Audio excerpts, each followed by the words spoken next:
I grew up believing that family was sacred, that blood protected you, even when life didn't. But at 42 years old, standing outside a small suburban house in Ohio, staring at my younger sister's swollen face, I realized blood alone wasn't enough. My name is Claire. And this is the story of how I became my sister, literally stepping into her life, to take down the man who had been hurting her behind closed doors for nearly a decade. And trust me, he never imagined the person he'd kneel in front of at the end would be me. It started on a rainy Tuesday, the kind of Midwest rain that soaks through your clothes in seconds. My sister Emily hadn't answered my calls for days, which wasn't unusual, but something in my gut felt wrong. When she finally opened the door, she tried to smile, but the corner of her lips split, bleeding slowly. I froze. "Emily, what happened?" she whispered. I fell. The oldest lie in the world. But inside her house, I noticed something new, a silence. A heavy, suffocating silence. No TV, no music, just fear. When I pressed her, she broke. She told me everything. About the man she married, Daniel. The charming, well-spoken accountant who everyone loved at barbecues. The man who brought her flowers on Sundays and bruises on Mondays. I felt my blood boil. But the moment that changed everything came next. She said, "Claire, no one will believe me. He's too careful, too respected. He'll ruin me if I speak." And then she said something that shattered me. "He only hurts me when the doors are closed." For 3 days, I barely slept. I wasn't the type of woman who took risks. I wasn't dramatic. I wasn't impulsive. But when someone destroys the person you love, you change. I studied Emily, her clothes, her posture, the way she walked with her shoulders slightly forward as if protecting herself from invisible blows. We were sisters, but we didn't look identical. Still, with makeup, her hairstyle, and clothes, we could fool anyone who didn't know her intimately. The idea hit me like lightning. Not revenge. Not violence. Exposure. If he only hurt her behind closed doors, then I needed to get him in the open. I needed to become the woman he thought he could control. But first, I needed Emily's permission. The next morning, she sat across from me at my kitchen table, hands trembling around a warm mug. "Emily, I need you to listen without panicking." I explained everything. The disguise. The voice softening. The walk.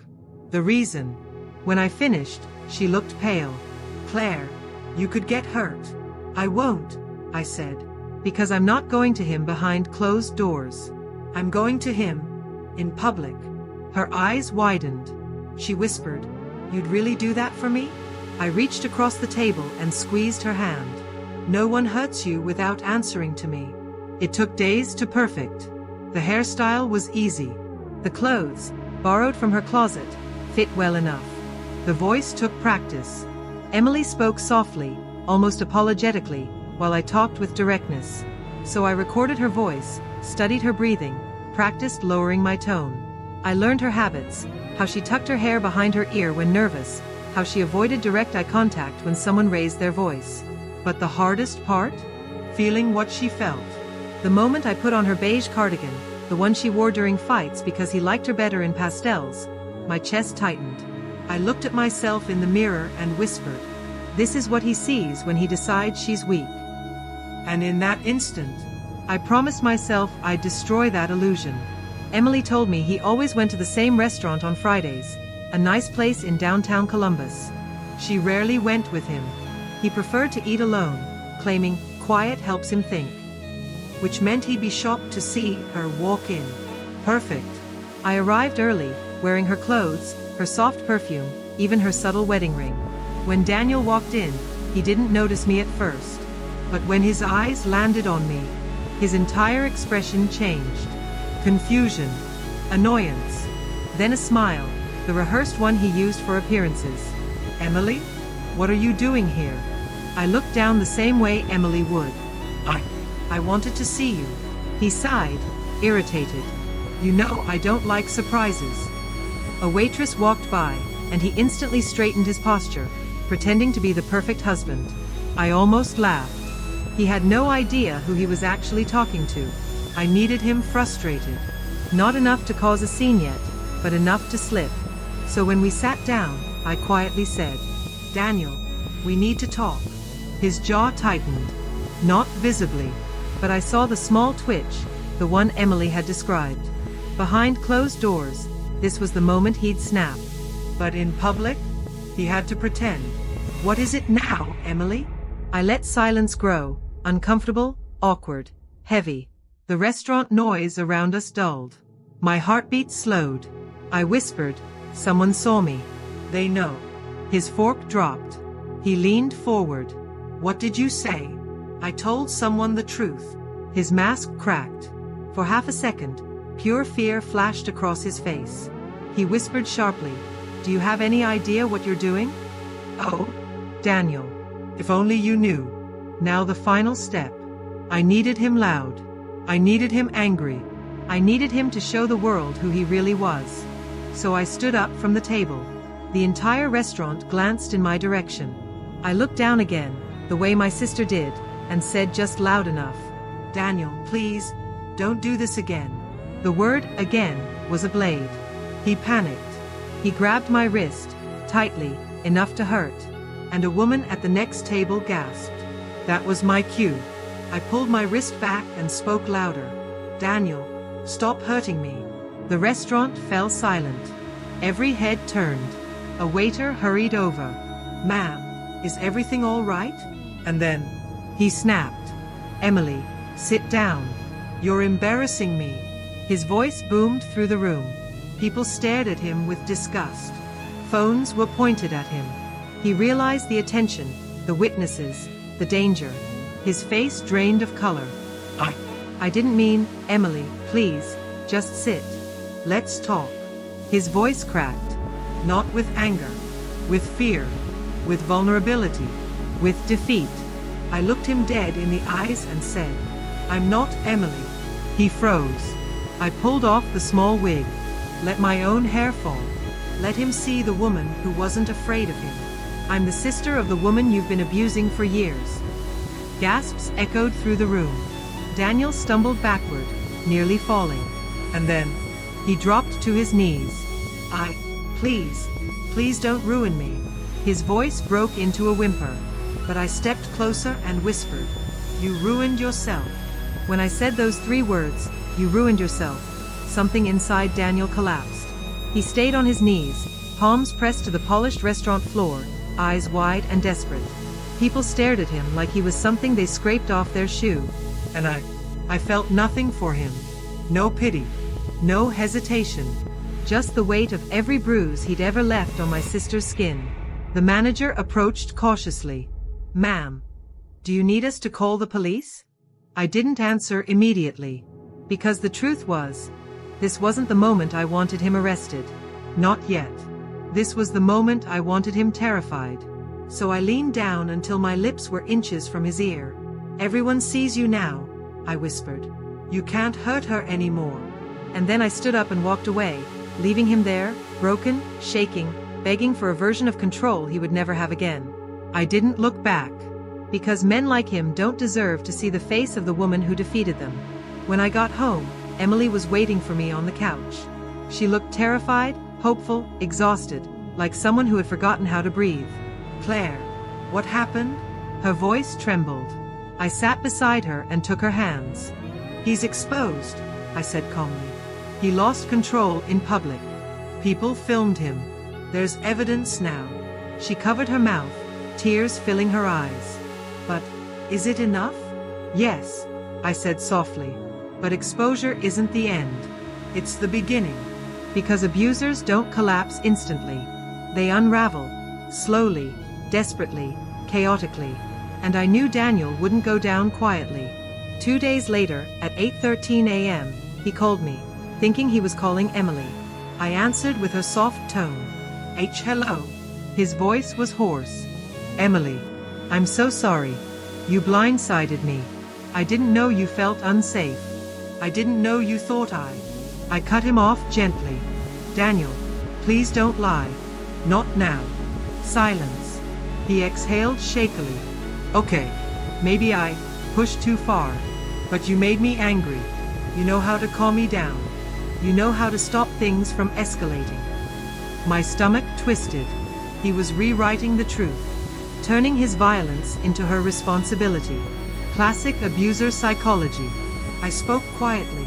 Daniel, I'm staying with Claire for a while. He tensed. Claire? Claire has always hated me. She protected me, I said. You never did. He inhaled sharply, and in that moment, I knew he feared something new, losing control. That fear would push him to slip, and I needed that slip. I met with a domestic violence advocate, a woman named Carol who had seen more suffering than most could imagine. She explained everything: restraining orders, documented statements, witness testimonies, recorded admissions. Every step needed precision, consistency, safety. When I showed her the restaurant videos already circulating online, she said, "This is enough to begin, but not to finish. Because abusers always claim, she's overreacting. It was a misunderstanding. She's emotional." But they can't argue with their own words. So Carol helped me craft a plan. Emily would record a statement. I would pretend to reconcile with Daniel as her, and he would reveal more than he intended. I wasn't afraid. I had faced his rage in public. Facing his voice over the phone would not break me. That evening, I sat on the floor of Emily's bedroom, her old, soft lamp lighting the space in a warm glow. Carol sat beside me, coaching me quietly. I called him. "Daniel, can we talk?" He answered immediately. "Emily, thank God. I've been losing my mind." I softened my voice. "I need to understand why you hurt me." He hesitated. Then, as expected, he tried to twist the narrative. "You know I don't hurt you. I just get frustrated. You trigger me sometimes. You push me when I've had a long day." Carol wrote on a notepad, "Keep him talking. Do not challenge." I nodded subtly. "Daniel, when you grabbed my wrist at the restaurant, that wasn't frustration." He exhaled. "You know I didn't mean for that to happen. You embarrassed me. Everyone was staring. I just reacted." I looked into Carol's eyes. She nodded. "Daniel, what about the bruises? The times at home?" A pause. Then he whispered, "You know I don't like myself when I get like that. But you know how to calm me down. You know how to talk me out of it. Why do you always push me to that point?" Carol scribbled furiously. "He admitted pattern. Blames victim. Continue." He sighed heavily. "Emily, things are only bad when you don't listen." There it was. A confession wrapped in manipulation. I ended the call exactly as Carol instructed, lovingly, reassuringly, keeping him calm and unaware. And when I hung up, Carol placed her hand on mine and whispered, "Claire, we got him." 3 days later, the police knocked on his door. A month later, he lost his job. Another month, his reputation. Another month, the last few friends who still believed the polished version of the man he pretended to be. Abusers survive on silence. And silence is exactly what we took away from him. Piece by piece, layer by layer, lie by lie. 4 years, he had crafted a perfect facade. The charming neighbor, the polite professional, the man who always smiled at the right moments. But the moment the truth began to leak through the cracks, that facade didn't just crumble. It shattered violently, like glass under the weight of everything he tried to hide. And that shattering didn't echo in our lives anymore. It echoed in his. One evening, Emily and I sat on her porch as the sun melted behind the quiet Ohio street. The sky streaked itself in soft purples and orange, colors my sister hadn't allowed herself to enjoy for years. Colors she'd once said were too bright, too noticeable, too loud.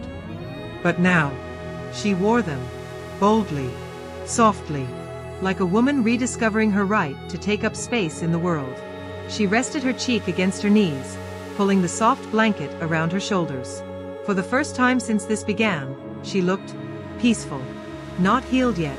Healing isn't instant, but present. Here, in her body, in her life. "Claire, do you regret any of it?"